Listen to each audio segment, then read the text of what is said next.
آج ہماری یہ محفل امام الائمہ سید الاسقیاء سید الاسفیاء سید الاتقیاء راکب دوش پیمبر سیدنا امام حسن مجتبی علی جدہ وعلیہ السلام کی یاد میں انعقاد پذیر ہے۔ چونکہ آپ کی شہادت کی تاریخ کے متعلق تین اقوال ملتے ہیں۔ بعض لوگوں کا کہنا یہ ہے کہ آپ کی تاریخ شہادت 28 صفر کو ہوئی، بعض کہتے ہیں کہ 29 صفر کو ہوئی۔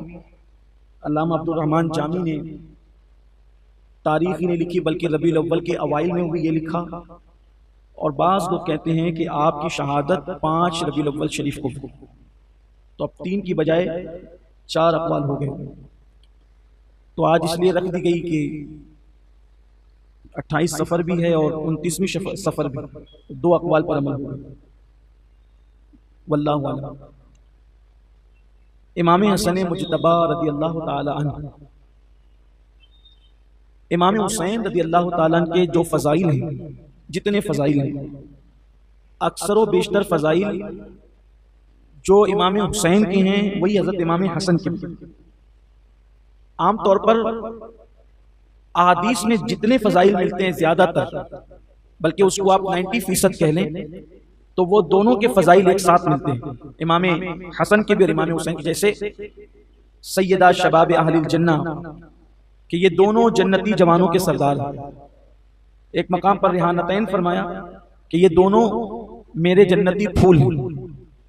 ایک مقام پر فرمایا کہ یہ دونوں میرے بیٹے ہیں، میری بیٹی کے بیٹے ہیں، میرے بیٹے ہیں۔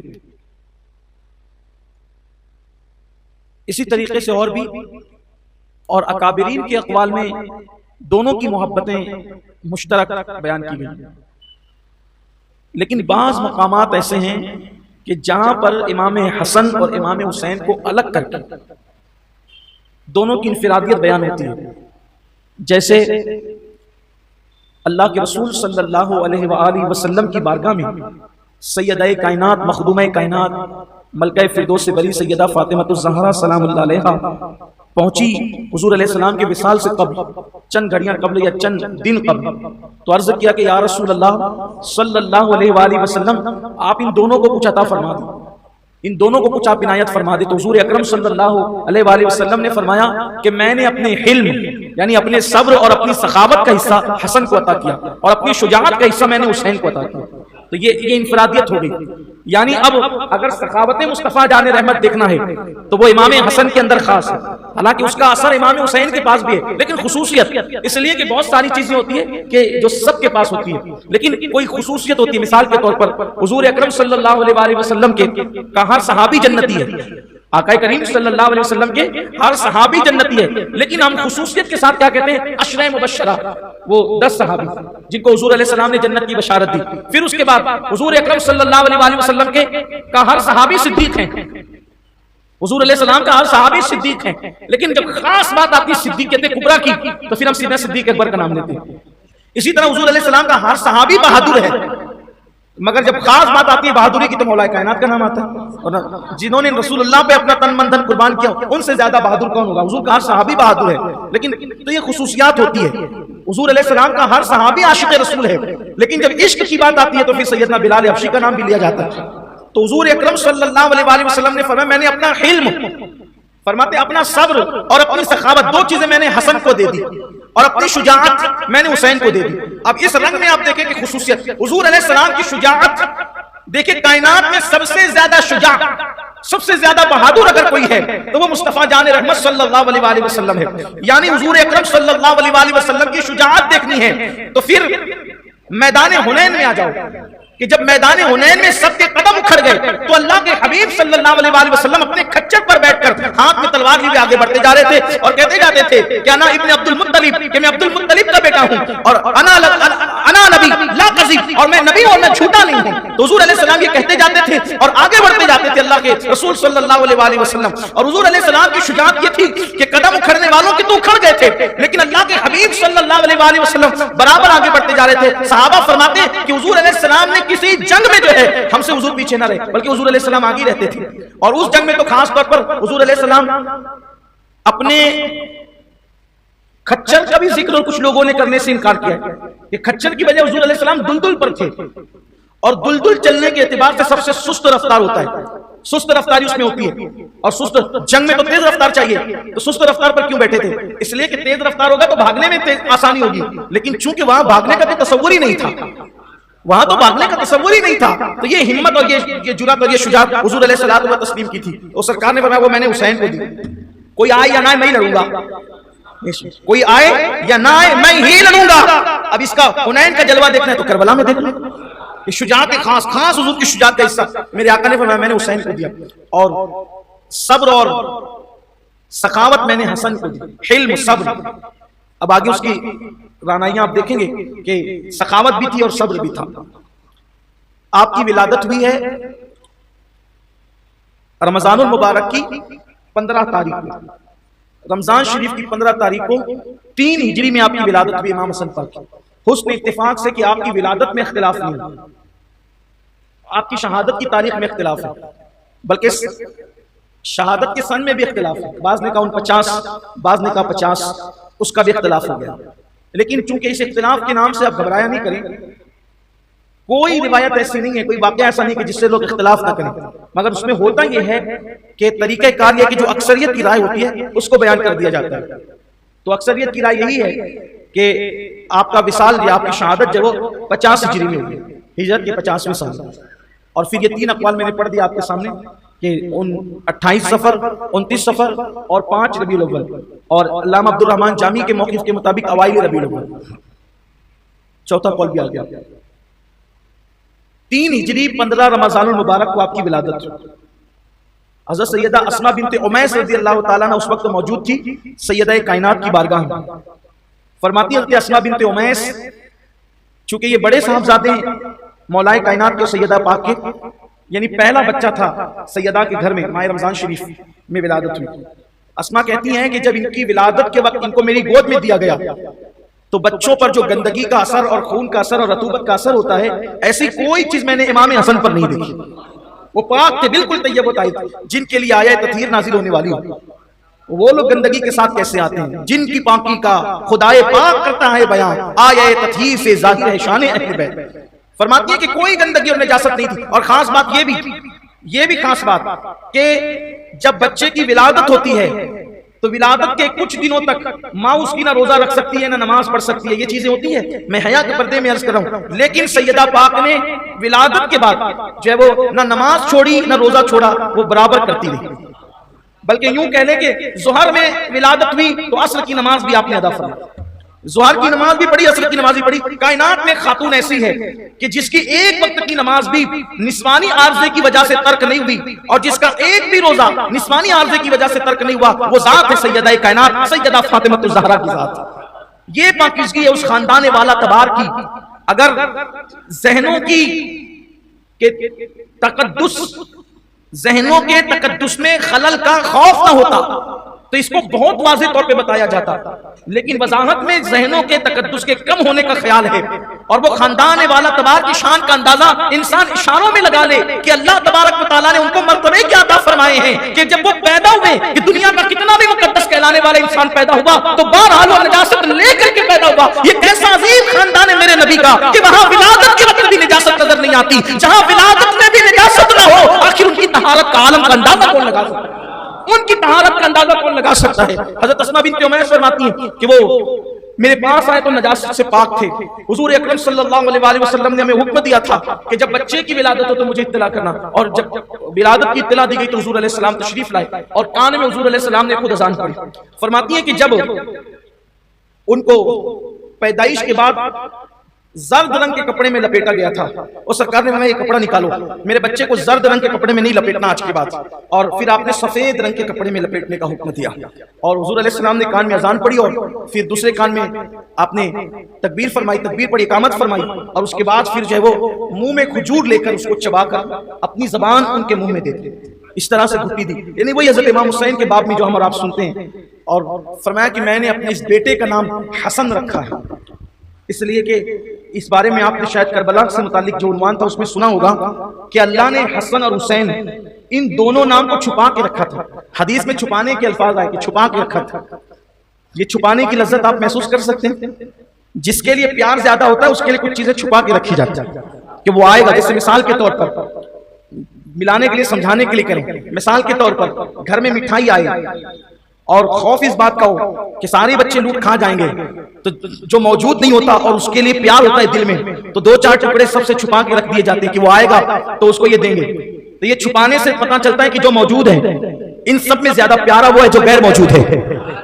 گھر میں پھل فروٹ آئے ہیں اور یہ ہے کہ سب کھا جائیں گے, تو ایک دو کھا کر کو چپکے سے چھپا کے رکھا جاتا ہے, تو پتہ چلتا ہے کہ جو موجود ہے ان سب سے زیادہ پیارا وہ ہے جو غیر موجود ہے. قربان جائے, کائنات سج چکی تھی, کائنات بن چکی تھی, رانائیاں پورے شباب پر تھی, رانائیاں پورے جوبنوں پر تھی, انسان تو انسان تھے, نام آ گئے, بڑے بڑے نام آئے, خوبصورت خوبصورت نام آئے, حسین و جمیل نام آئے, لیکن اللہ نے ہر دور میں ان دونوں ناموں کو چھپا کے رکھا تھا, کیونکہ کوئی محبوب کا بھی محبوب ہے, وہ زیادہ محبوب ہے. جب وہ آئیں گے تو پھر ان کے لیے نام ظاہر کیے جائیں گے. محبوب کا جو محبوب ہوتا ہے, محبوب کا جو, پھر اس کے بعد محبوب کی وجہ سے ان کی محبوبیت کا خیال کیا جاتا ہے. تو میرے آقا علیہ السلام فرماتے ہیں کہ اللہ نے ان ناموں کو چھپا کے رکھا تھا, کسی کے خیال میں بھی نہیں آئی یہ نام.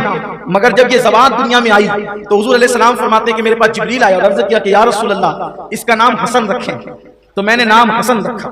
کتنی لذت آتی نا نام حسن میں. نام حسن کی لذت ہی اور ہے. حسن نام رکھا, اور اس کے بعد ابھی نام حسن رکھا تھا کہ جنت سے ہرا کپڑا آیا, ہرا لباس. حضور نے تو سفید میں لپٹا تھا اور پھر ان کو ہرے لباس میں لپیٹ دیا گیا. اسی وقت ان کی بھی شہادت کی اطلاع تھی کہ ان کو زہر دے کر کے شہید کیا جائے گا, زہر دیا جائے گا انہیں اور زہر دے کر شہید کیا جائے گا. پھر امام حسن کا بچپنا گزرا حضور اکرم صلی اللہ علیہ وآلہ وسلم کی گود میں, مولائے کائنات کی گود میں, حضرت سیدہ کائنات کی گود میں. آپ غور فرمائیں, جن کی چوکھٹ پر اگر کسی بچے کو ڈال دیا جائے, یہ وہ آستانے ہیں جن کی چوکھٹ پہ بچوں کو ڈال دیا جائے تو بچوں کا مستقبل سمجھ جاتا ہے. جن کی گود میں یہ پلے ہیں, سیدہ کائنات کی گود, بلکہ اگر میں یہ کہوں کہ گود عفت کی گود, گود ولایت, خاتم ولایت کی گود, خاتم النبیین کی گود, یعنی کہ شیر بطول ہے, خون علی ہے, لعاب مصطفیٰ جان رحمت ہے. یہ کس طرح ان کے عروج اور ان کے اٹھان میں کن کن چیزوں کو قدرت نے شامل کیا ہے. وہ مولائے کائنات, آج میں نے عصر کے بعد جب باب العلم لائبریری کا افتتاح ہو رہا تھا تو میں نے لوگوں کو بتایا کہ مولائے کائنات وہ ہے کہ با کا ترجمہ کرتے رہے رات بھر, اور ابن عباس رضی اللہ تعالیٰ کو کہا کہ عباس کے بیٹے جو بیان ہوا وہ تھوڑا ہے اور جو رہ گیا وہ بہت زیادہ ہے. آپ سوچیں کہ جو شاگرد لوگ تھے ان کو اتنا دیا, جو خود کے بیٹے ہیں ان کو کتنا دیا. اور یہ جو آپ سنتے ہیں نا کہ مولائے کائنات کرم اللہ تعالیٰ وجہ الکریم حضور علیہ السلام کے وصال کے بعد سے لے کر اپنے دور خلافت تک مدینہ منورہ سے کہیں نہیں گئے. تھوڑی آپ کی توجہ چاہتا ہوں, اپنے دور خلافت تک, یا یوں کہہ لیں کہ حضرت عثمان غنی کی شہادت تک, سرکار علیہ السلام کے وصال سے لے کر حضرت سیدنا عثمان غنی رضی اللہ تعالیٰ کی شہادت تک, یعنی کم و بیش وہ بنتے ہیں 20 سال سے زیادہ کا عرصہ. اتنا مولائے کائنات پھر کہیں نہیں گئے سوائے حج کے. آپ مدینہ منورہ کے باہر نہیں گئے, تو کیوں نہیں گئے؟ وجہ کیا تھی؟ اس لیے کہ مولائے کائنات کے لیے پورا فوکس جو چیز تھی ان دونوں شہزادوں کی تربیت تھی. ان دونوں کو پڑھانا تھا, ان دونوں کو لکھانا تھا, ان دونوں کو عطا کرنا تھا, ان دونوں کو سنوارنا تھا. یہ تو سورے ہوئے پہلے سے تھے لیکن سونے پر سہاگا کرنا تھا. اس لیے کہ باب مدینۃ العلم جن لوگوں پر خصوصی توجہ دے کر, اپنے گھر میں رکھ کر, اپنی گود میں رکھ کر جن کی پرورش کریں, جن کی تربیت کریں, جن کو علمی نکات سکھائیں, آپ اندازہ کریں پھر ان کے علوم کا عالم کیا ہوگا, ان کی علمی صلاحیتوں کا عالم کیا ہوگا, ان کے کردار کا, ان کی زندگی کا عالم کیا ہوگا. خاتم ولایت یعنی جس کی نظر پیار, جس پر نظر پیار کی, ایک نظر پیار کی علی مرتضیٰ کی پڑ جائے وہ بندہ ولی ہو جاتا ہے. ایک نظر جو ولی بنا دیتی ہے تو 20 سال سے زائد مکمل توجہ دے کر جن کی تربیت کی ہوگی خدا نے ان کو کتنا بلند کیا ہوگا, ان لوگوں کے مرتبے کتنے عظیم ہوں گے, کیا علمی صلاحیت اور کیا لکھانا گیا ہوگا ان کو. اسی لیے تو امام حسن کے سامنے ایک مرتبہ شاہد و مشہود کی تفسیر پر بات ہوئی کہ شاہد کسے کہتے ہیں اور مشہود کسے کہتے ہیں. تو کسی نے کہا کہ شاہد سے مراد شب قدر ہے اور مشہود سے مراد عید الاضحیٰ ہے. کسی نے کہا کہ شاہد سے مراد جمعہ ہے اور مشہود سے مراد صبح قیامت ہے. امام حسن سے کسی نے کہا کہ آپ کیا کہتے ہیں, تو فرمایا کہ شاہد سے مراد رسول اللہ کی ذات ہے. نہیں صرف کہانی، پھر فوراً دلیل پیش کر دی، کیونکہ قرآن کہتا ہے، قرآن کیا کہتا ہے؟ یا ایھا النبی انا ارسلناک شاہدا، اے محبوب اپنے آپ کو شاہد بنا کر دے. یہ شان تھی. لیکن ان حضرات کی علمی خدمات کا تعارف کم ہو سکا، بلکہ مسند اہل بیت جو ان کی روایات پر مشتمل ہے، اہل بیت اطہار کی کتنی خوبصورت خوبصورت باتیں اس میں. امام حسن پاک فرماتے ہیں کہ انسان کے ساتھ زندگی میں کبھی بھی حادثہ ہو جائے، انسان کے ساتھ زندگی میں کبھی بھی حادثہ ہو جائے، 10 سال پہلے، 10 دن پہلے، 20 دن پہلے، 50 سال پہلے، 20 سال پہلے کوئی اس کو دکھ پہنچا، کوئی صدمہ پہنچا، ٹھیک، اب اس کو کبھی بھی وہ حادثہ یاد آ گیا، حادثہ کبھی ہوا تھا، اس نے صبر کر لیا تھا یا نہیں کیا تھا، جو بھی معاملہ ہو، لیکن اب وہ حادثہ کبھی بھی یاد آئے، تو جب یاد آئے گا حادثہ وہ پڑھے گا انا للہ و انا الیہ راجعون. تو اب انا للہ پڑھا ہے تو حادثے پر اس وقت صبر کرنے پر جو ثواب ملا تھا، اب انا للہ پڑھے گا اب بھی اتنا ہی ثواب ملے گا. یعنی جب جب انسان کو پہنچی ہوئی مصیبت یاد آئے اور جب جب وہ انا للہ پڑھے گا، تو انا للہ کی برکت یہ ہے کہ اس وقت اس کو جو مصیبت ہوئی تھی اس نے صبر کیا تھا، اب جب جب انا للہ پڑھے گا اس کو یاد کر کے، تب اللہ اس کو اتنا ہی ثواب عطا فرمائے گا. یہ روایت ہمیں اہل بیت سے پہنچی. اسی طرح سے بڑی مقبول دعا ہے، بڑی پیاری دعا ہے، وہ دعا پڑھی جاتی ہے وتر میں، اللہم اہدنا فی من ہدیت وعافنا فی من عافیت وتولنا فی من تولیت وبارک لنا فی ما اعطیت وقنا شر ما قضیت فانک تقضی ولا یقضى علیک انہ لا یذل من ولیت ولا یعز من عادیت تبارک ربنا وتعالیت سبحانک رب البیت. یہ جو دعا پڑھی جاتی ہے، یہ دعا حضور علیہ السلام نے ان دونوں شہزادوں کو خاص سکھایا تھا کہ وتر میں اس کو پڑھا جائے. اس کی بڑی برکتیں ہیں. ہم جیسے وتر میں پڑھتے ہیں دعائے قنوت پڑھتے ہیں اللہم انا نستعینک، تو اس کے بعد ساتھ میں ربنا بھی ملا سکتے ہیں، اس کے بعد پھر ساتھ میں یہ دعا بھی ملا دیں، بڑی برکت ہے اس کی. بلکہ سیدنا فاروق اعظم کا بھی معمول تھا کہ آپ یہ دعا پڑھا کرتے تھے. تو اگر دعائے قنوت کے ساتھ اگر اس کو بھی ملا لیا جائے، انشاءاللہ تبارک و تعالیٰ کبھی دنیا اور آخرت کے غم میں انسان مبتلا نہیں رہے گا. اللہ تعالیٰ آخرت میں بھی غم سے نجات عطا فرمائے گا. بہت برکت ہے اس دعا کی. اگر مصیبت کے وقت یہ دعا پڑھی جائے تو اللہ تعالیٰ بہت جلدی سے مصیبت کو دور فرماتا ہے. یہ بھی اہل بیت سے روایت ہمیں ملتی ہے، اور بھی روایتیں ہیں، بہت ساری روایتیں، پوری مسند ہے اہل بیت اطہار کے نام سے. تو عرض یہ کر رہا تھا کہ امام حسن مجتبی رضی اللہ تعالیٰ عنہ مولائے کائنات نے ان کی تربیت فرمائی. یوں تو تقریباً 7 ساڑھے 7 سال 8 سال کچھ رسول اللہ صلی اللہ علیہ وسلم کی تربیت میں ان کو ملے. پھر اس کے بعد اتنے 6 مہینے اور بڑھا کر کے سیدہ فاطمہ الزہرا کی تربیت، اور پھر مولائے کائنات کرم اللہ تعالی وجہہ الکریم، یعنی کہ 3 ہجری سے لے کر 40 ہجری تک. تو کتنے سال بنتے ہیں اس میں؟ 37 سال بنتے ہیں. 37 سال تو 37 سال تک 37 ایئرز اتنی تربیت مولائے کائنات نے ان شہزادوں کی. اور اس کا جو اثر تھا پھر آپ نے دیکھے کہ جو اللہ کے رسول علیہ السلام نے فرمایا کہ میں نے حلم دیا حسن کو اور سخاوت دی میں نے حسن کو، پھر وہ بہت بے مثل بے مثال تھی. مدینہ منورہ کے 400 مکانات کا خرچہ اکیلے امام حسن اٹھاتے تھے. سخاوت دیکھیں آپ. آج 4 گھروں کو پالنے والے کے ناک میں دم آتا ہے. امام حسن 400 گھر مدینہ طیبہ کے تنہا اکیلے خرچہ اٹھاتے تھے. اور بات بھی پھر کیسی کہ وہ خرچہ جو 400 گھروں کا اٹھاتے تھے ان گھر والوں کو بھی پتا نہیں تھا کہ یہ خرچہ چلاتا کون ہے. یہاں تو ایک کیلا بھی دے تو 4 لوگ فوٹو کھلواتے. یہاں کوئی کسی کے ہاتھ میں واٹس ایپ پہ بڑی چلی تصویریں کہ ایک بچے کو ایک کیلا دیا جا رہا ہے تو 4 لوگ تصویر نکال رہے ہیں اس کی. یہ حال ہے. ذرا لوگ دیکھیں نا، نیکی کرنے کا طریقہ سیکھیں، نیکی کرنے کا طریقہ سیکھیں. اگر راشن تقسیم ہوگا تو پھر اتنی تصویریں چہرے سے نکلے گی کہ لینے والے کو شرم آئی کہ میں کہاں آ گیا. ابھی بیچ میں لاک ڈاؤن میں جو ہے وہ ایک تصویر کے ساتھ ایک آرٹیکل چل رہا تھا، میری نظروں سے بھی گزرا، میں نے بھی اس کو پڑھا کہ سوشل خدمات انجام دینے والے ان کا ایک گروپ جو ہے وہ محلے میں آیا.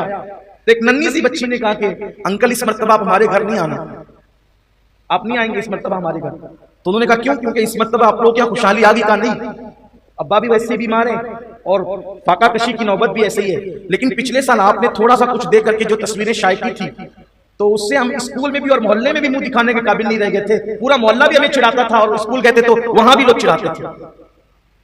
تو یہ دینے کی کوئی صورتحال تو ہوگی. میں دیکھ رہا ہوں اجتماعی شادیاں بھی ہوتی ہے تو جو مقرر آ رہا ہے پہلے تو بلا لیتے ہیں وہ سیاسی سب جاہل جٹوں کو، اور پھر وہ کھڑے ہو کر کے کہتے ہیں یہ غریب بچے، یہ غریب بچے، وہ شادی جن کی ہوتی وہ بھی سوچتے ہیں بیچارے کہ اس قدر بے عزتی بلا کر بٹھا کر، گلے میں ہار پہنا کر، نئے کپڑے پہنا کر اسٹیج پر یہ غریب یہ غریب، ان کو بھی شرم آتی ہے۔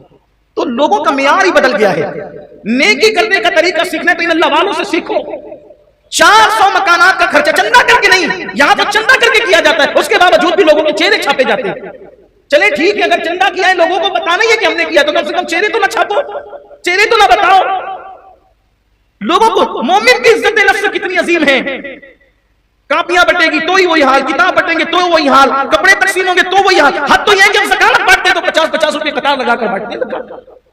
یہ صورتحال مستحق جاتے بھی نہیں حیا کی وجہ سے، غیرت کی وجہ سے۔ امام حسن 400 گھر مدینہ طیبہ کے، اچھا میں یہ مدینہ طیبہ پہ زور اس لیے دے رہا ہوں کہ جی صرف مدینے والے تھے، بقیہ کہاں تک جاتا تھا یہ تو حسن جانے، اور ان کی سخاوت جانے۔ 400 مکانات مدینہ طیبہ کی، لیکن ان کو خود نہیں پتا تھا، خود پتا نہیں تھا کہ دیتا کون ہے، نہیں پتا تھا کون دیتا ہے۔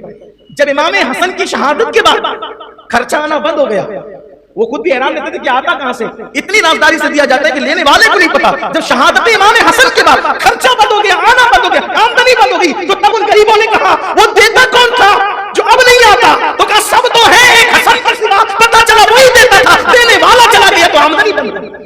یہ امام حسن مجتبی کی سخاوت ہے، یہ سخاوت حسن پاک ہے۔ ہمیں کیا پتا سخاوت کسے کہتے ہیں، ہمیں کیا پتا نیکی کسے کہتے ہیں۔ تو حضور علیہ الصلوۃ والتسلیم نے فرمایا میں نے اپنا حلم اور اپنی سخاوت حسن کو عطا فرمائی، حسن کو بھی میں نے۔ حضور کے کندھوں پہ بیٹھے، آپ نے بار بار سنا، ان کے لیے حضور نے سجدے طویل کیے، امام حسین کے لیے بھی کیے، ان کے لیے بھی کیے۔ پیروں میں سے نکلے، حضور کا لعاب چوسا، حضور کی زبان چوسی، حضور علیہ السلام کے سینے پہ چڑھے، کندھوں پہ بیٹھے، بڑی طویل باتیں ہیں۔ لیکن آج جس بات پر گفتگو کرنا چاہتا ہوں وہ یہی ہے کہ حلم حسن اور سخاوت حسن کیا ہے، امام حسن مجتبی کی سخاوت اور ان کا حلم کیا ہے۔ دیکھیے سخاوت، اس طرف توجہ کریں اب آپ، سخی کسے کہتے ہیں؟ اگر توجہ آپ کیے، سخی کسے کہتے ہیں؟ کثرت سے صدقہ کیا سخی، ٹھیک ٹھیک، پیسے لٹائے سخی، کھانا کھلایا سخی۔ کیا تاریخ انسانی میں کوئی ایسا بھی سخی ملتا ہے جو پوری سلطنت اٹھا کر کسی کو دے دے؟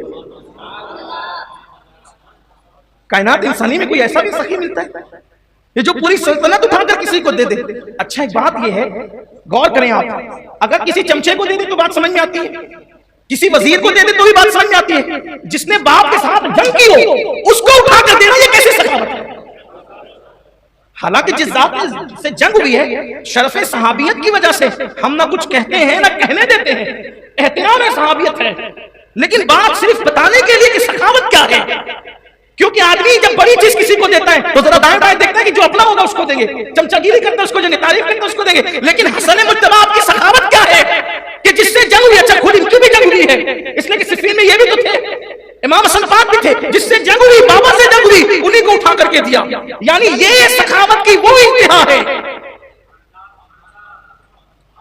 ہاں یہ وہ انتہا ہے، وہ آپ کو صرف امام حسن کے پاس ملے۔ میں پھر کہہ رہا ہوں، بار بار اس کو نہیں دہراؤں گا، پھر کہہ رہا ہوں کہ ہمارے یہاں تو احترام صحابیت واجب ہے، ضروری ہے، لیکن بتانے کے لیے کہ کتنے سخی تھے وہ کہ جن سے جنگ بھی انہیں کو اٹھا کر کے دیا اور دے دیا۔ بلکہ بعض کتب کے اندر یہ بات آئی ہے، بعض خطبات کے اندر یہ بات آئی ہے کہ ایک مرتبہ ایک شخص نے جو غلام تھا امام حسن مجتبی کو نالین پہنائی، جوتیاں پہنائی،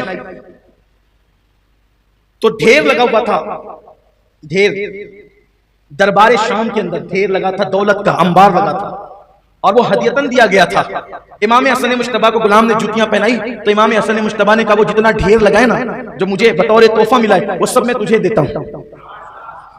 جب دینے والے بزرگ نے کہا یہ کیا ہے تو کہا میں فاطمہ کا بیٹا ہوں۔ ہماری سخاوت یہ ہے کہ جوتیاں پہنانے پہ بھی یہ دیتے، نانا تو وضو کرانے پہ جنت دیتے۔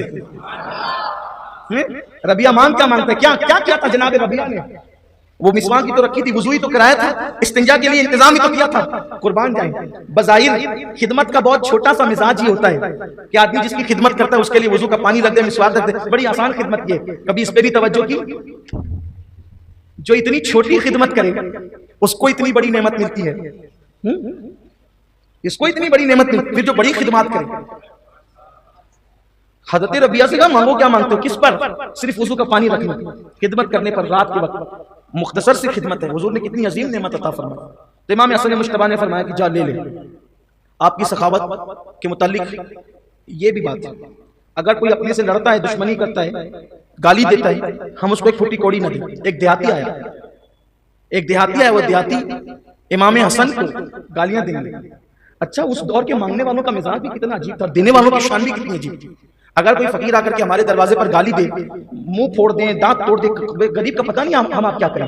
صحیح ہے، لیکن وار سخاوت حسن، آنے والا آ کر گالی دے رہا ہے اور صرف امام حسن کو نہیں دے رہا ہے، ان کے والد بزرگوار کو بھی دے رہا ہے. دیہاتی تھا، کسی نے بھر دیا تھا مولا علی کے خلاف، امام حسن کے خلاف. امام حسن نے کہا تو چاہتا کیا ہے؟ تو کہا میں غریب بھوکا، مجھے پیسے چاہیے. تو اس وقت امام حسن مجتبیٰ رضی اللہ تعالیٰ عنہ نے 50,000 درہم اس کو دیے اور فرمایا کہ ابھی اتنی ہے، بہت کم ہے، یہ ابھی اتنے بہت کم ہے، ہماری خطا معاف کرو. ہائے ہائے، گالی دینے والے کو دے کر کہیں ہماری خطا معاف کرو، لے جاؤ اتنے ہی. اگر اس سے زیادہ ہوتے تو اور دیتے. بس وہ دیہاتی تھا، پھر بھی اس نے دیکھا کہ میں نے لینے سے پہلے، بھئی لینے سے پہلے تیرا بھلا ہو، تیرے باپ دادا کا بھلا ہو، تیری سات ہاتھوں کا بھلا ہو، تیرے بچوں کا بھلا ہو، تیری شادی ہو جائے، تیری بگڑی بن جائے. کتنی دعائیں کی جلدی. تب آج کے دور میں بھی 1 روپیہ رکھتا ہے، 5 روپیہ رکھتا ہے.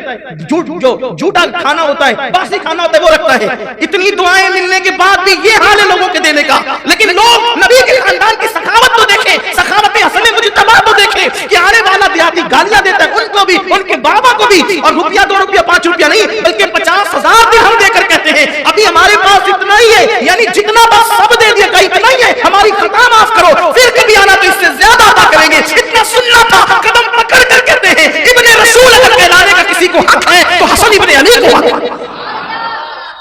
یہ ہے سخاوت امام حسن. یہ ہے سخاوت کی شان ہے، شان سخا یہ ہے امام حسن پاک. اور واللہ آج بھی دے رہے ہیں، آج بھی دے رہے ہیں، دیتے ہیں اور دیتے رہیں گے انشاءاللہ. امام حسن مجتبیٰ یہ بھی سخاوت اور حلم یعنی صبر، بڑا صبر دیا تھا اللہ نے بہت، کیونکہ حضور علیہ السلام نے کہا تھا نا کہ میں نے اپنا حلم یعنی صبر اور سخاوت حسن کو دیا. امام حسن کے ساتھ بھی بڑی بدسلوکی ہوئی، لیکن آپ معاف ہی کرتے تھے. معافی امام حسین کے یہاں بھی تھی، معاف کرتے تھے، لیکن پھر وہ شجاعت کے تیور بھی ہوتے تھے. بلکہ بچپنے کا یہ واقعہ ہے نا، اللہ کے رسول علیہ السلام نے پوچھا تھا کہ حسن اگر کوئی تمہارے ساتھ زیادتی کرے تو تم کیا کرو گے؟ تو کہا کہ میں صبر کروں گا. حضور نے مسکرایا تھا، وہ وراثت صبر ملی تھی. اور امام حسین سے کہا تھا کہ تم پر کوئی ظلم کرے تو کیا کرو گے؟ تو کہا میں تو بدلہ لوں گا اس سے. شجاعت تھی نا، فرمایا میں بدلہ لوں گا اس سے. اسی لیے شہادت سری کا مظہر امام حسن کو بنایا کیونکہ اس میں بہت صبر تھا، اور شہادت جہری کا مظہر امام حسین کو بنایا کیونکہ اس میں شجاعت تھی. حالانکہ یہ بھی کوئی کم شجاع نہ تھے، آپ انہیں بزدل نہ سمجھیں.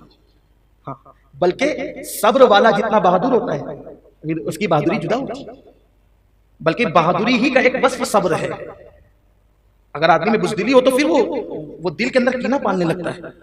تو امام حسن مجتبیٰ کے ساتھ جب مدائن میں آپ نے لشکر جمع کیا، دراصل آپ امام مولا کائنات کی جس دن شہادت ہوئی، تو مولا کائنات کی شہادت کے بعد چونکہ جس دن مولا کی شہادت ہو رہی تھی اس دن کوفہ والوں نے کہا تھا کہ آپ کے بعد کون، ہمارا امیر کون ہوگا، امیر المومنین کون ہوگا؟ تو آپ نے فرمایا تھا کہ میں اللہ کے نبی کی اور ابو بکر کی سنت پر عمل کروں گا، کہ حضور علیہ السلام نے اپنے بعد کسی کو نامزد اور کسی کو مقرر نہیں کیا تھا. اس کا مطلب مولا کائنات کا بھی نظریہ یہی تھا کہ حضور نے اپنے بعد کسی کو مقرر نہیں کیا تھا، اور میں کہ میں بھی مقرر نہیں کروں گا کسی کو اپنے بعد.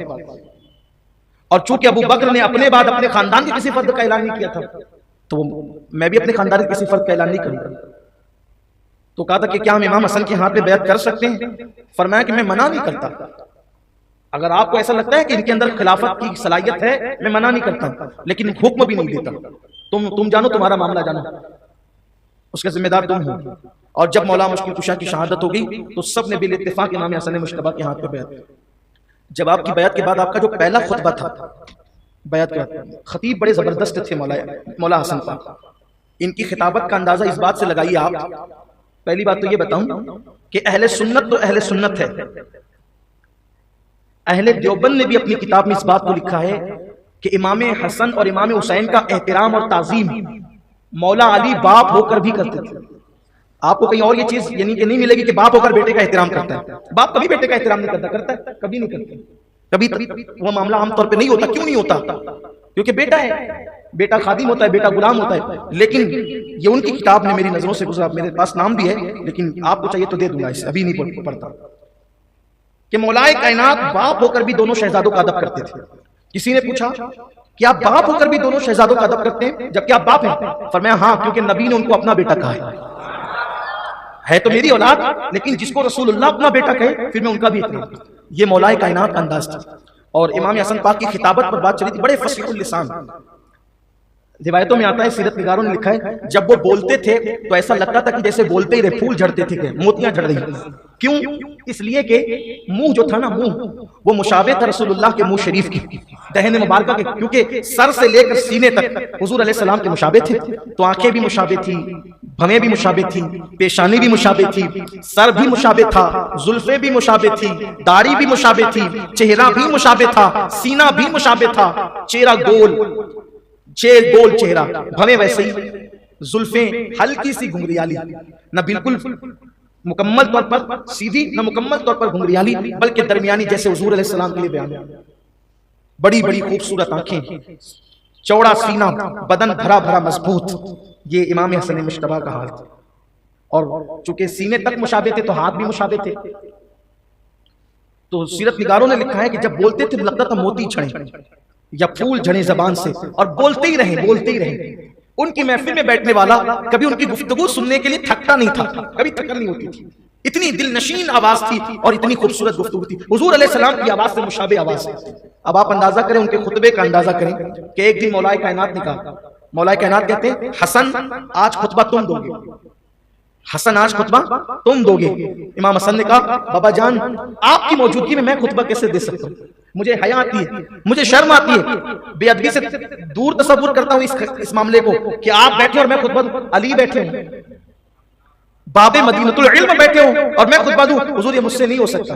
تو مولا علی نے کیا کہا, حسن اگر میری موجودگی میں تم خطبہ نہیں دیتے تو لو میں محفل چھوڑ کر چلا جاتا, لیکن خطبہ تو تمہیں نے دینا, تقریر تو تمہیں نے کرنا, خطاب تو تمہیں نے کرنا. سوچیں جس کے خطبے کی خاطر علی محفل چھوڑ دیں, اس کے خطبے کا حال کیا ہوگا, خطبے کی کیفیت کیا ہوگی. اور روایتوں میں آتا ہے کہ جب امام حسن نے انکار کیا کہ میں نے خطبہ نہیں دینا, تو مولائے کائنات نے کہا میری موجودگی کی وجہ سے, ادب کی وجہ سے خطبہ نہیں دیتے تو میں چلا جاتا ہوں محفل سے, خطاب نہیں کرتے, تقریر نہیں کرتے تو میں چلا جاتا ہوں محفل سے. اور پھر بیان کیا جاتا ہے کہ مولائے کائنات دور چلے گئے, مگر ایسی جگہ جا کر کے بیٹھ گئے جہاں پر امام حسن کی آواز تو آتی تھی لیکن امام حسن کو مولا علی نظر نہیں آ سکتے تھے بظاہر. ایسی جگہ جا کر بیٹھ گئے, ایسے آڑ میں آواز پہنچ سکتی تھی, مولا علی نظر نہیں آ سکتے تھے. بس خطبہ شروع ہوا اور خطبہ سنتے رہے. جب خطبہ مکمل ہوا تو مولائے کائنات نے کہا حسن تیرے خطبے میں نبی کے خطبے کی چاشنی محسوس کرتا ہوں, تیری آواز میں پیارے محبوب کی آواز کی چاشنی محسوس کرتا ہوں. یہ تھا امام حسن پاک کا خطبہ. تو امام حسن پاک نے جب خطبہ دیا تو پہلا خطبہ آپ کا یہ تھا خلافت کی کرسی سنبھالنے کے بعد کہ لوگوں میرے ہاتھ پہ بیعت کر رہے ہو تو اس طرح بیعت کرو کہ میں جس سے جنگ کروں گا تم بھی جنگ کرو گے, اور میں جس سے صلح کروں گا تم بھی صلح کرو گے. تو کوفی آپس میں سرگوشی کرنے لگے, ان کا لڑنے کا ارادہ نہیں ہے کیونکہ یہ صلح کی بات کر رہے ہیں, یہ صلح ہی کرے گا. معاذ اللہ, کوفی تو یہی کوفی ہے نا, یہ کوفیوں کا حال یہ تھا. تو آپس میں بات کرنے لگے کہ کچھ لوگوں کو لڑانے میں مزہ آتا ہے نا, تو وہ آپس میں بات کرنے لگے کہ یہ صلح کی بات کرے, یہ لڑے گا نہیں تو صلح ہی کرے گا, اس لیے بیعت کرے. معاذ اللہ. اور امام حسن نے پہلی بات کلیئر کر دی تھی کہ جس سے میں جنگ کروں گا تمہیں جنگ کرنا ہے, جس سے صلح کروں گا تم نے صلح کرنا ہے. پھر لوگوں نے بیعت بھی کی اور لشکر کے ساتھ بھی چلے. جب مدائن پہنچے اور لوگوں کو پتہ چلا کہ امام حسن صلح چاہتے ہیں تو اس صلح کا کے ذکر سے ان کو اتنی تکلیف پہنچی کہ وہ لوگ بغیر اجازت کے امام حسن کے خیمے میں چلے گئے. یہ تو پہلی بے ادبی تھی, بلکہ پہلی بے ادبی تو یہ تھی کہ امام کے موقف کے خلاف موقف قائم کرنا. دوسری بات یہ کہ امام حسن کے خیمے میں اجازت کے بغیر چلے جانا, اور جانے کے بعد امام حسن پاک اس وقت نماز میں مصروف تھے, حالت نماز میں تھے, ان کے پیر کے نیچے سے مسلح کھینچ لی. اب مسلح کھینچ کر امام حسن پاک کے منہ پہ تماچے مارے حالت نماز میں کوفیوں نے. لیکن یہ امام حسن کا صبر تھا, حلم تھا, اس پر بھی بددعا نہیں دی بلکہ فرمایا جاؤ میں نے تمہیں معاف کیا. یہ صبر تھا. آپ غور کریں, آدمی سوچ نہیں سکتا, دماغ کام نہیں کر سکتا, یہ صبر ہے امام حسن پاک کا. اللہ کے رسول علیہ السلام فرماتے ہیں کہ میں نے اپنا صبر اور اپنی سخاوت, اپنا حلم اور اپنی سخاوت میں نے حسن کو وراثت میں دی, میں نے حسن کو دے دی. تو اس پر بھی آپ نے معاف فرمایا. مواخذہ نہیں فرمایا، بد دعا نہیں دی، زندگی میں کبھی کسی کو پلٹ کر کچھ کہا نہیں، کسی پہ غصے میں نہیں آئے، کبھی کسی کو غصے میں آ کے کچھ نہیں کہا۔ ایک بندے کو کہا، جناب عمرو ابن عثمان سے جائیداد کے معاملے میں، زمین جائیداد کے معاملے میں تھوڑی ناراضگی ہو گئی تھی، تسویہ چاہتے تھے، صلح چاہتے تھے، لیکن وہاں بھی صلح ہی چاہتے تھے، وہ تیار نہیں تھے، تو بہت غصے میں آ گئے، بہت غصے میں آ گئے، اور بہت غصے میں ایک جملہ کہا، وہ جملہ ذرا سن لیں۔ بہت غصے میں ہم کیا کہتے ہیں؟ جب غصے میں نہیں ہوتے تو کیا کہتے ہیں وہ سوچیں۔ اور یہ امام حسن کی زندگی کا سب سے زیادہ غصے میں آ کر کے جملہ کہنا ہے، بہت غصے میں آ کر ایک جملہ فرمایا، اس کی ناک خاک آلود ہو۔ سب سے زیادہ غصے میں یہی جملہ تھا، سب سے زیادہ ناراضگی میں یہ جملہ تھا، اس کے علاوہ کسی کو کوئی جملہ ہی نہیں تھا۔ سوچے جب بہت غصے میں یہ جملہ ہے تو عام حالات میں پھر جملے کا حال کیا ہوگا؟ یہ امام حسن پاک ہے۔ یہ جو اللہ تعالیٰ کے یہاں مرتبے ملتے ہیں نا، یہ انسانوں کے ساتھ بہت محتاط زندگی کی برکت سے ملتے ہیں، ورنہ ہماری اپنی سوچ کیا ہے؟ نماز میں پابند ہو جاؤ، رمضان شریف کے روزے رکھ لو، شش عیدی روزے بھی رکھ لو، 13 14 کے بھی رکھ لو، جمعرات پیر کا بھی رکھ لو، تسبیح پڑھتے رہو، یعنی نفل میں مصروف رہو۔ انسانوں کے ساتھ نہ کسی سے پیار، نہ محبت، نہ الفت، کچھ نہیں، یعنی جو فرض ہے اس سے توجہ ہٹا لی اور نوافل میں الجھ کر رہ گئے۔ لیکن ذرا دیکھیں، اگر اللہ تعالیٰ نے آپ کو ذہن و دماغ دیا تو گھر جا کر سوچنا کہ جس ذات کا سب سے زیادہ غصے میں یہ جملہ ہو کہ تیری ناک خاک آلود ہو، آپ غور کریں کہ اس نے اپنی عام زندگی میں کیسے باتیں کی ہوگی اور گفتگو کا لہجہ کیسا ہوگا۔ اس سے بڑی بات مروان ممبر رسول پہ، مسجد نبوی کے ممبر پہ بیٹھ کر جمعہ کے دن، جمعہ کی نماز سے پہلے مولا کائنات کو گالیاں دیتا تھا اور امام حسن کو بھی گالیاں دیتا تھا، اور آپ مسجد میں بیٹھے ہوتے تھے نماز کے اندر، یعنی نماز کے لیے آتے تھے، سنتے رہتے تھے، کبھی کوئی جواب نہیں۔ اس کا تصور ہم کر سکتے ہیں کہ مسجد کے اندر، بھئی مسجد کے اندر کوئی بندہ، عام بندہ اس کے خلاف کوئی بولے تو وہ لڑ پڑتا ہے، جھگڑا فساد ہو جاتا ہے، بابا کو گالیاں دی جا رہی، خود کو گالیاں دی جا رہی، مروان گالی دے رہا ہے، خاموش سن لیں، چپ سن لیں، کچھ نہیں جواب دینا، کوئی جواب نہیں دینا۔ اس پہ بھی اس کی بھڑاس مکمل نہیں نکلتی تھی، پوری نہیں ہوئی تو اپنے قاصدوں کو بھیجتا تھا، قاصدوں کو کہ جاؤ اور حسن تک میری گالیاں پہنچاؤ، اور گالیاں بھی کیسی؟ حسن تمہارے لیے یہ اور تمہارے باپ علی کے لیے یہ۔ اب میں مسجد میں کیا گالی نقل کروں؟ یہ اور یہ اور یہ، اور وہ قاصد آتے تھے، کیونکہ مروان بھی رہتا تھا مدینہ شریف میں، امام حسن پاک بھی خلافت کی دستبرداری کے بعد، یعنی خلافت راشدہ آپ پر مکمل ہوئی، اور پھر جب آپ نے آگے بڑھا دی اور حضرت امیر معاویہ رضی اللہ تعالیٰ کو سونپ دیا مملکت اسلامیہ کو، انہیں بادشاہ بنا دیا، تو پھر آپ کوفہ سے واپس مدینہ منورہ آئے اور پھر پوری زندگی وہی رہے آپ۔ تو یہ جو مروان تھا یہ ممبر پہ بیٹھ کے بھی گالیاں دیتا تھا اور قاصدوں کو بھیج کر بھی گالیاں دلواتا تھا، بس دل دکھانا تھا، دلوں کو چھلنی کرنا تھا، ستانا تھا، پریشان کرنا تھا۔ امام علی مقام کے پاس، امام حسن کے پاس آ کے کہتا کہ وہ قاصد کہ مروان نے مجھے بھیجا ہے اور آپ کے لیے یہ اور یہ اور یہ، اور علی کے لیے یہ اور یہ اور یہ، استغفر اللہ۔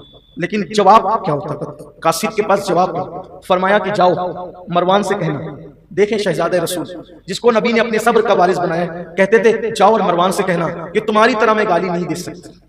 شرافت کی انتہا دیکھیں، فرمایا کہ میں تمہاری طرح گالی نہیں دے سکتا، اور اس سے کہنا سون مروان، اگر تو سچا ہے، اگر تو اپنی گالی دینے کے معاملے میں جو تو کہہ رہا ہے، جو عیب لگا رہا ہے، تو سچا ہے، اللہ ہمیں معاف کر دے، اگر تو سچا ہے تو اللہ ہمیں معاف کر دے، اور اگر تو جھوٹ بول رہا ہے اور یقیناً جھوٹ بول رہا ہے تو ہم کچھ نہیں کہتے، اللہ سب سے بڑا انتقام لینے والا ہے۔ یہ تھا صبر امام حسن پر، پوری زندگی اسی صبر میں گزری۔ اسی لیے تو شہادت کے بعد جب جنازہ اٹھائے، سیدنا ابو ہریرہ کہتے ہیں امام حسن کے جنازے سے پہلے، امام حسن کے جنازے سے پہلے میں نے رسول اللہ کے بعد اتنی بڑی تعداد نہیں دیکھی کسی کے جنازے میں، وہاں اگر سوئی پھینکی جاتی تو زمین پر سوئی نہ گرتی تھی، اتنی بڑی تعداد تھی امام حسن کے جنازے میں۔ تو جب جنازہ امام حسن کا لا کے رکھا گیا تو مروان رونے لگا، جنازے پہ آ کے رونے لگا۔ کہتے ہیں کہ مقتول کے جنازے پر قاتل کا آ کر کے رونا مقتول کی اہمیت تو بڑھاتا ہے، لیکن قاتل کے جرم کا کفارہ وہ چند آنسو نہیں ہو سکتے، اس لیے کہ امام حسن کی شہادت میں مروان کا پورا پورا ہاتھ تھا، ادھر سے یزید اس کو جو گائیڈ کرتا تھا، ادھر سے مروان بول لیتا تھا، اور پھر معاملات آگے بڑھتے تھے۔ میں آج شہادت نہیں بیان کروں گا کیونکہ وقت بھی ہو گیا ہے، اور میں امام حسن پاک کی شہادت ماہ محرم میں چونکہ پڑھ چکا ہوں، بیان کر چکا ہوں۔ حالانکہ اپنے یہاں تو یہی ہے نا کہ ہم جب شہادت پڑھتے ہیں تو اس کی برکتیں بھی ہمیں ملتی ہیں۔ اور ابھی ایک بھائی مغرب کی نماز کے بعد ایک بھائی آئے تھے، اور آنے کے بعد انہوں نے کہا کہ آپ ماہ محرم شریف میں جو شہادتیں پڑھتے ہیں اور کہتے ہیں کہ بھئی اپنی مرادیں لے لو، دل میں جائز مرادیں لے لو، کہا کہ میں 15 سال سے ہر محفل میں آتا ہوں، اور جب آپ کہتے ہیں کہ جائز مرادیں لے لو تو میں ایک ہی مراد دیتا تھا کہ اللہ مجھے عزت کی روزی دے اور حلال دے اور خوب دے۔ کہا کہ حضرت 15 سالوں میں 250 روم کا مالک بن گیا ہوں، مغرب بعد ہی بن گیا۔ مولانا آپ ہی لا کر کے بتائے تھے، وہ یو پی والے بھیا کے ساتھ ہے نا، وہ بھائی کے ساتھ آئے تھے۔ یہ نہیں آپ دیکھیں کہ برکتیں کیا ہیں، کیونکہ ان کی ولادت پڑھنے پر بھی رحمتوں کا نزول ہے اور ان کی شہادت پڑھنے پر، لیکن بس حسن عقیدت کے ساتھ کوئی سنے بس. اور کبھی کبھی یہ بھی ہوتا ہے نا کہ یہ ہر بار وہی ولادت پڑھی جا رہی ہے، ہر بار وہی شہادت پڑھی جا رہی ہے. یہ ہر بار کا معاملہ نہیں ہے، یہ تو مشک کا معاملہ ہے. مشک کو جتنا رگڑتے جاؤ گے خوشبو بڑھتی جائے گی. یہ ہر بار کا معاملہ نہیں ہے. یہاں تو دل ہی نہیں بھرتا، اور اللہ کرے کبھی جی نہ بھرے، اللہ کرے کبھی دل نہ بھرے. یہ دل انہی سے لگا رہے. امام نے کہا ہے نا کہ دل کو ان سے خدا جدا نہ کرے، بے کسی لوٹ لے خدا نہ کرے. اللہ نہ کرے کبھی ایسا ہو. لیکن چونکہ آج وقت ہمارا ہوا ہے 9:30 سے 10:30 کا میرا ٹائم تھا، وہ پورا ہو گیا، تو میں وہ بات بیان کر کے بات مکمل کرتا ہوں. تو جب امام حسن پاک کی شہادت ہوئی، پورا مدینہ منورہ ہی رو رہا تھا، اور بڑی دردناک چونکہ شہادت تھی. آپ نے سن رکھا ہے کہ 40 دن تک کے آپ کی آنتیں کٹ کٹ کے جو ہے وہ نکلتی تھی، کہہ کہ الٹی کے ذریعے بھی نکلتی تھی اور دست کے ذریعے بھی نکلتی تھی. بلکہ آخری دنوں میں تو آپ کی چارپائی کے نیچے ایک تشک رکھ دیا گیا تھا جس میں آنتیں کٹ کٹ کے نکلتی تھی. وہ گرتی تھی، اس میں آنتیں کٹ کٹ. میں نے ماہ محرم میں شہادت پڑھتے وقت لوگوں کو بتایا تھا اگر دودھ پی لو اور الٹی ہو تو کلیجہ منہ کو آنے لگتا ہے. جب کٹ کے آتے کٹ کر جب حلق کے ذریعے سے اور آتے کٹ کے پاخانے اور دست کے ذریعے سے نکلتی ہوگی تو امام حسن مجتبیٰ کا دل کیا کہتا ہوگا. لیکن یہ صبر تھا. 40 دن تک اسی حال میں رہے، اور جو کہتا تھا کیسے ہو تو صرف اتنا کہتے تھے الحمدللہ، اللہ کا شکر. کبھی نہیں کہا مجھے یہ تکلیف ہے یہ تکلیف ہے. اسی لیے آپ کی تکلیف زیادہ ذکر نہیں کی گئی ہے کیونکہ آپ نے بتایا ہی نہیں. صبر اتنا تھا، بڑے صابر تھے، بڑا اللہ نے صبر دیا تھا. تو آپ کے جنازے پہ مروان رونے لگا. مروان رویا. مروان کا رونا آسان نہ تھا نا، لیکن شان والوں کی شان ہوتی. دشمنوں سے بھی خراج وصول کرنے کا اللہ تبارک و تعالیٰ ان لوگوں کو ملکہ عطا کرتا ہے، ان کو صلاحیت دیتا ہے. جب مروان رونے لگا جنازے پر سر رکھ کر کہ امام حسن پاک کی شہادت ہو گئی، تو اس وقت تو امام حسین نے کہا مروان جیتے جی کتنا ستایا، اب تو رو رہا ہے مگر مچ کے آنسو بہا رہا ہے، اب تو رو رہا ہے، اب مگر مچ کے آنسو بہا رہا ہے. تو مروان نے سر اٹھا کر کہا امام میں اس بندے کو ستاتا تھا. توجہ کریں اس کے جملے، دشمن بات کہہ رہا ہے، ستانے والا بات کرے. امام میں اس بندے کو ستاتا تھا، احد پہاڑ کی طرف اشارہ کر کے کہا میں اس بندے کو ستاتا تھا جس بندے کا حلم اور صبر اس پہاڑ سے بھی زیادہ مضبوط تھا. میں اس کو ستاتا. یہ حلم اور صبر میں اس پہاڑ سے بھی زیادہ بڑا ہوا تھا. یہ امام حسن مجتبیٰ تھے. پھر اللہ تبارک و تعالیٰ نے انعام کیا دیا کہ اللہ تعالیٰ نے انہی کی نسل میں غوث اعظم کو رکھا، انہی کی نسل میں امام مہدی کو رکھا. ہاں امام حسین کی نسل میں یہ ائمہ ہیں 11 ائمہ، اور امام حسن کی نسل میں مشہور ہستیاں تو بڑی کم ہوئی ہیں، لیکن یہ 2 ہی ہستیاں ایسی ہیں کہ جو ممتاز کرتی ہے امام حسن کی نسل کو. ایک تو سیدنا غوث العظم دستگیر پیران پیر، اور ایک آخری وقت میں حضرت سیدنا امام مہدی رضی اللہ تعالیٰ. میری گزارش ہے کہ آج کا دن تو گزر گیا، امام حسن پاک کا دن ہمیں منانا چاہیے. 28 سفر مت بھولو. آپ کا ذوق ہے یا 28 کو فاتحہ دلاؤ یا 5 ربیع الاول کو دلاؤ، لیکن کسی بھی دن امام حسن پاک کی یاد ضرور مناؤ، کیونکہ امام حسن پاک کو کہیں نہ کہیں لوگ نظر انداز کرتے ہیں. ہمیں نظر انداز نہیں کرنا ہے. ہمیں تو سیدہ کے دونوں ہی لالوں سے پیار ہے، دونوں ہی لالوں سے محبت ہے، اور دونوں سے پیار ہے اس لیے صلح حسن بھی پیاری ہے اور جنگ حسین بھی پیاری ہے. بہت خوبصورت جملہ ہماری جماعت کے ایک بہت بڑے مفکر نے کہا تھا کہ ہم تو کچھ نہیں دیکھتے، ہم نے دیکھا کہ حسن پاک نے جس سے صلح کی ہم نے اس سے صلح کر لی، اور حسین پاک نے جس سے جنگ کی ہم نے اس سے جنگ کر لی. ہمارے لیے صلح اور جنگ کیا ہے؟ ہم تو اپنے آقاؤں کو، اپنے مرشدوں کو دیکھتے ہیں. جس سے مولا حسن نے صلح کی اس سے ہماری صلح ہے، جس سے امام حسین نے جنگ کی اس سے ہماری جنگ ہے. یہی اپنا مسلک ہے، یہ اہل سنت کا مسلک ہے، اور یہی امام احمد رضا کا مسلک ہے کہ اہل سنت کا ہے بیڑا پار. اصحاب حضور نجم ہے اور ناؤ ہے اطرت رسول اللہ کی. اللہ ہم سب کو توفیق بخشے. اہل حق، اہل سنت و جماعت کے سچے مسلک پر اللہ مجھے آپ سب کو قائم رکھے.